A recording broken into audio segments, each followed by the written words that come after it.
Hello everyone, my name is Vera and welcome back to Becoming a Polyglot. As today I have a unboxing video for you guys. I bought some new workbooks from Amazon and I wanted to share that on screen with you. I also had my first Italki class this morning and I wanted to share my experiences as some of you DM'd me on Instagram to share my experience, so here we are. If you're interested in that part of this video, go to the description box because I will put the time down below where I will start to talk about my experience with Italki. And if you're curious what I bought on Amazon, then stick to the video. So give a thumbs up, subscribe and leave a comment down below telling me which languages you are learning. And without further ado, let's just get started.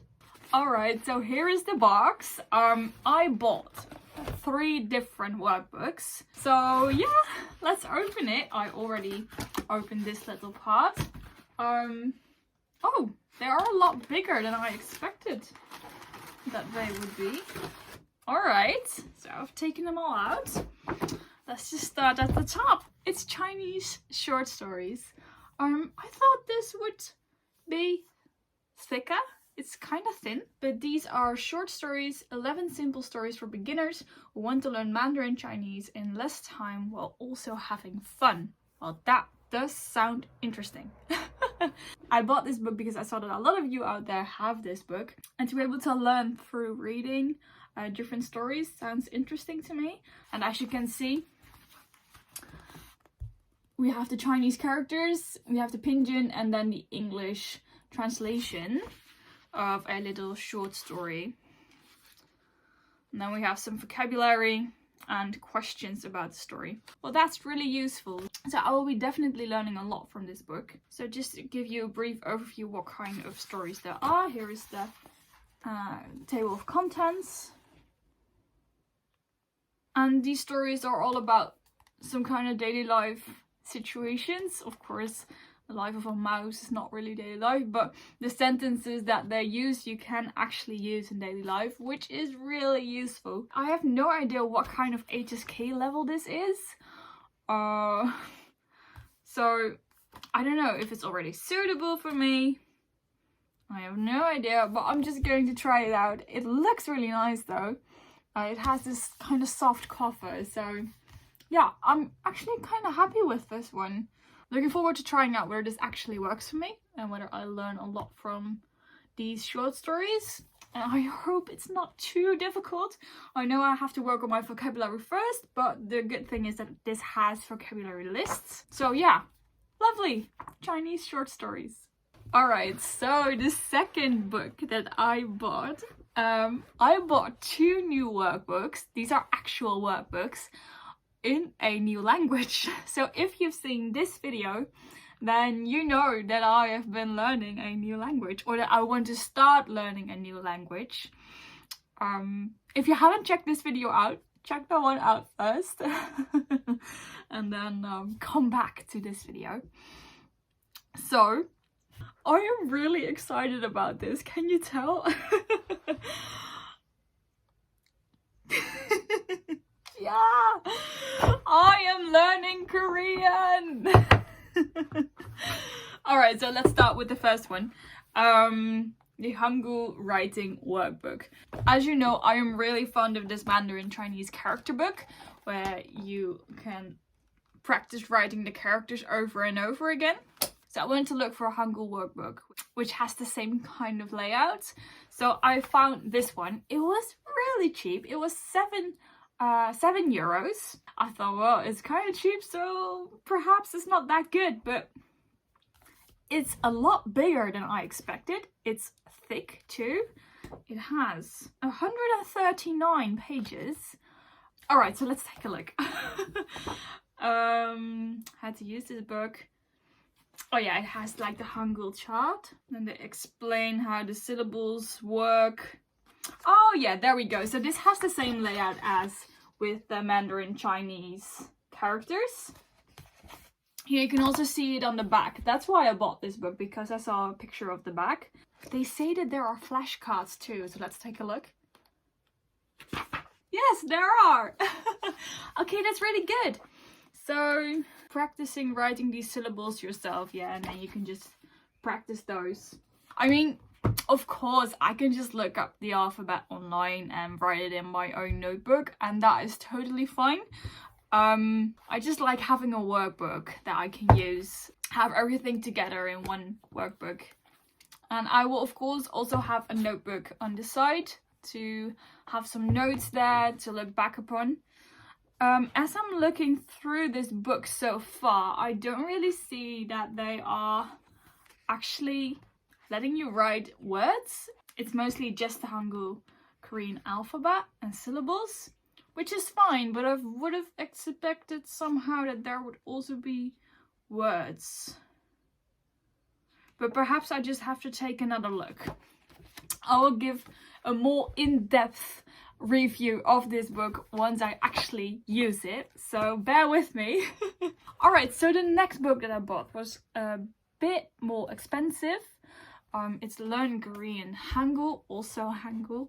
But this book also explains like little sentences, words, phrases.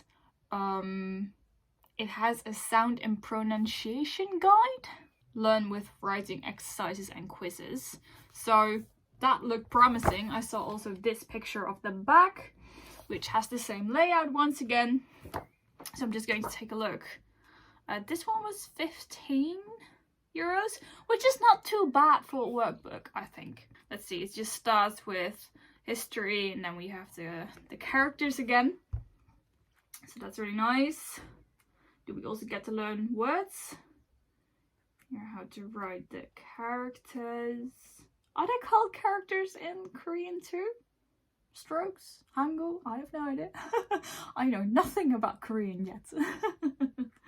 Oh yeah, I can see here that they have these different words to practice with. So that's a good thing, that I'm learning vocabulary straight away. So these are all to practice. Then combining the sounds. Compound Hangul letters. This is going to be fairly interesting because once I was writing down some lyrics of a Korean song, I noticed that there are a lot of double consonants in Korean. I don't really understand why or how to pronounce it, so it's a good thing that there is an entire chapter on those double letters, so that's really great. The rules of sound change, which is also nice. Already heard some of those rules. I was like, oh, okay. Let's get into those rules.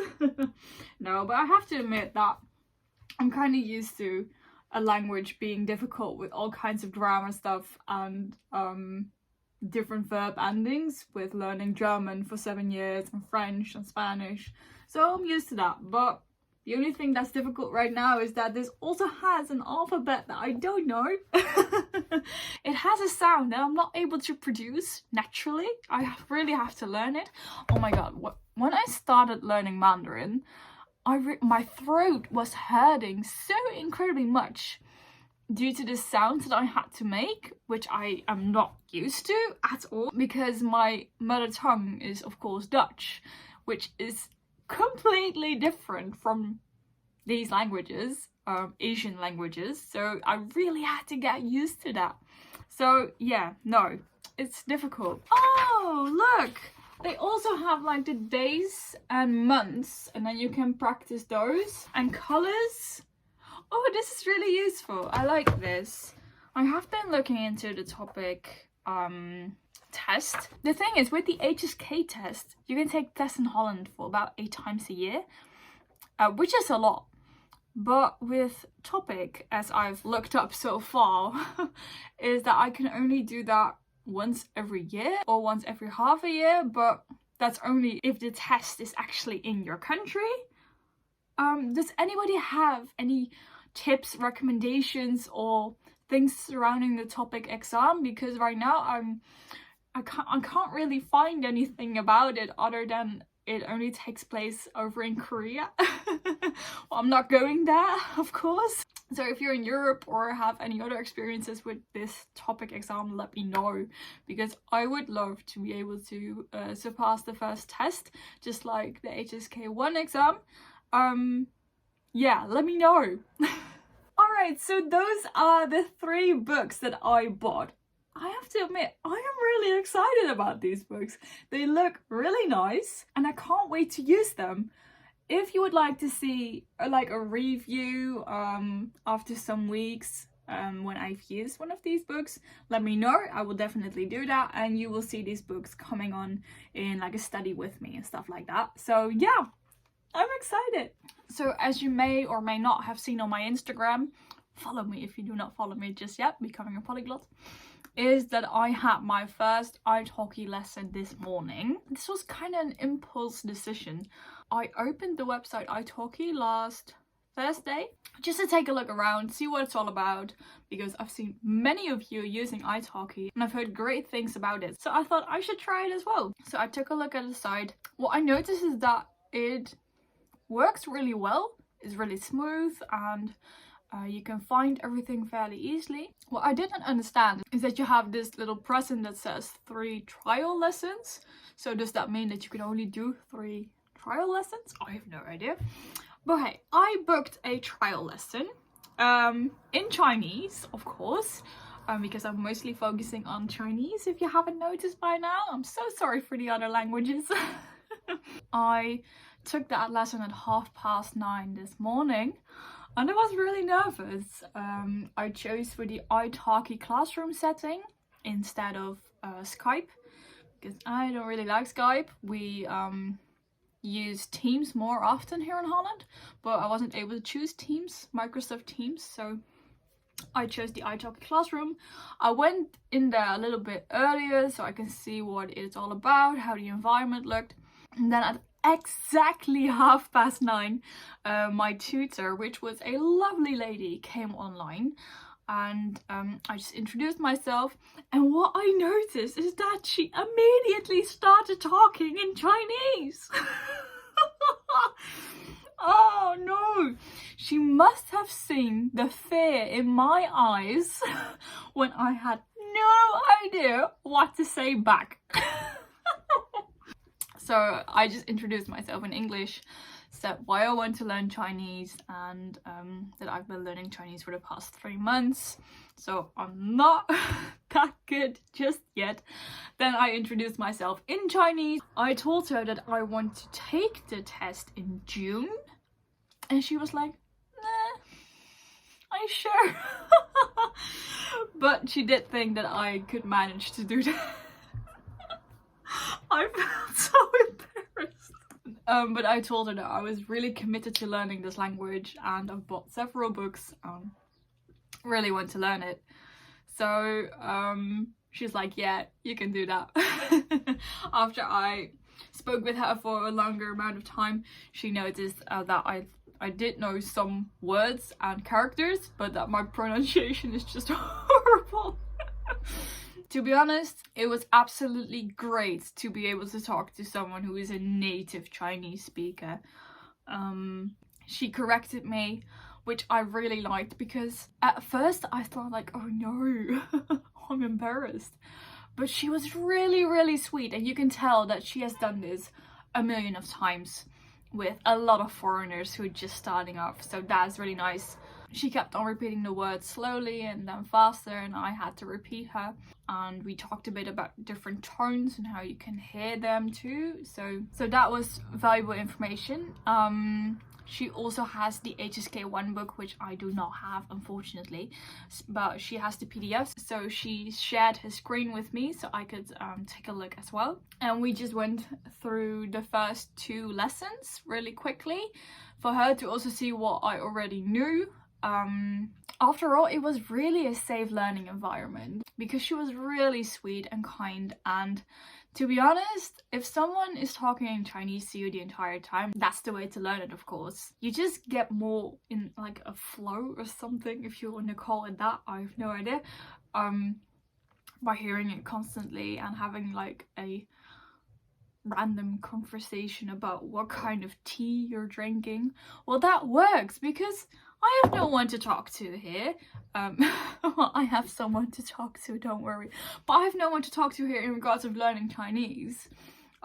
There's no one talking back to me about what are your likes and dislikes? I mean, a workbook doesn't talk back. A workbook doesn't help me with my pronunciation. So this was actually really valuable, really a valuable lesson, and I loved it. And the half an hour flew by. So I definitely want to do this again sometime. I would definitely recommend using Italki, absolutely. You probably feel a bit embarrassed just like me, and I think everyone has that, to be honest. I mean, doesn't everyone always get a bit nervous when you have to talk to a native speaker? Or at least I always feel like that, even though I'm a teacher myself. But no, I could definitely tell that she has been doing this for a long time. She knows what to say, she knows how to interact with foreign students, and like after the first 2 minutes I already felt like, okay, I'm allowed to make mistakes here, it's fine, it's totally fine. That's what I said with this safe learning environment. I didn't feel ashamed or something like that. I have no idea if I want to do this every week, also because of money wise. Perhaps every other week, that would be really nice, and work my way through the HSK book with her and review the characters, most of all the pronunciation. Yeah, no, I really liked it. I wish I could do this more often though.